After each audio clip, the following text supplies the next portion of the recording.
Do you know how much aid Israel actually does for Palestine? 120 megawatts per day is delivered from Israel to Gaza.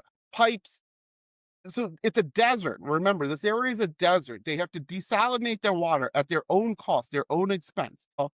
Pipes about 10 to 13 million cubic meters of fresh water into Gaza. That's like I have a poor neighbor, and it's my obligation. It's like you have a poor neighbor, right, that lives alongside of you, and the poor neighbor comes to you and says, like, "Hey, my electric bill is 130, my water bill is $4,000. Here's the bill. Go ahead. You pay for it." Israel has no need to do that. None of the Arab countries provide electricity to Gaza or the West Bank.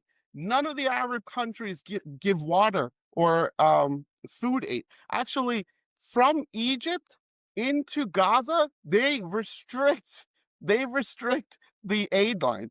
Israel is not the only border to Palestine. Egypt has a border to Palestine. So if you can't get aid through Israel, why can't you get aid through Egypt? Egypt is restricting it just like Israel is because they know where the aid's going. It goes to Hamas, and they don't want it into Hamas because Hamas actually attacks Egypt because they're not happy with the fact that Egypt and Israel have peace. They're not happy with any country that has peace with Israel. And to further push the point, why are we even talking about this topic, right, of this war? You have genocides, you have wars happening all over the world.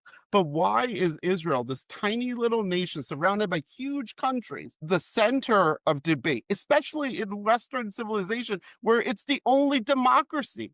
All these other nations are not democracies. They're dictatorships or ruled by royal families, and they have enormous amounts of wealth, natural resources that they're tapping into.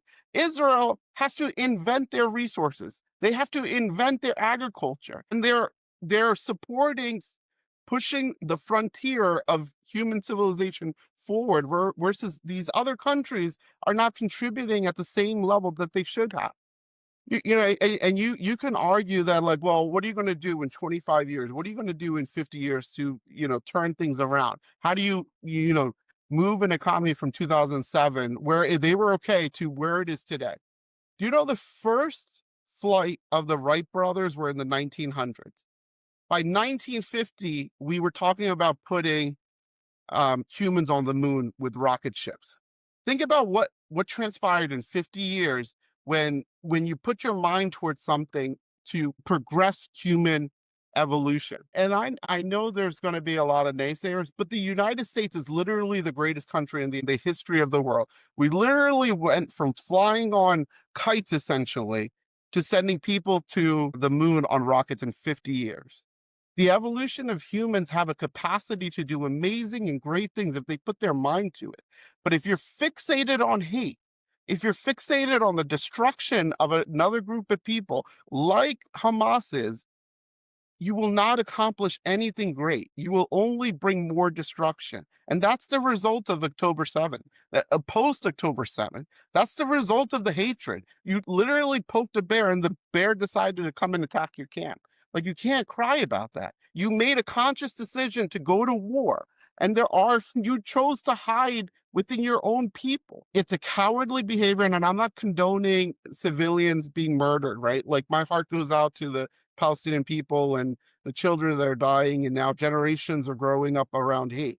This cycle has to break somewhere, right? It's like you grow up in a family where drunkenness is part of your culture, your family history, right? Where your dad was a drunk, his dad was a drunk, and his dad was a drunk. Does that mean you're going to be a drunk too? You have to make a conscious effort to break that cycle and say, like, no, I'm not going to go drink. I'm not even going to touch this stuff. I'm going to better my life. And I think until you see the Palestinian people rise up, kick Hamas out, this war will drag on. Because if I was Israel, I would not want Hamas at my border. I would not want Hamas as my next door neighbor. Yeah, I'm no, so they angry do. I'm leaving.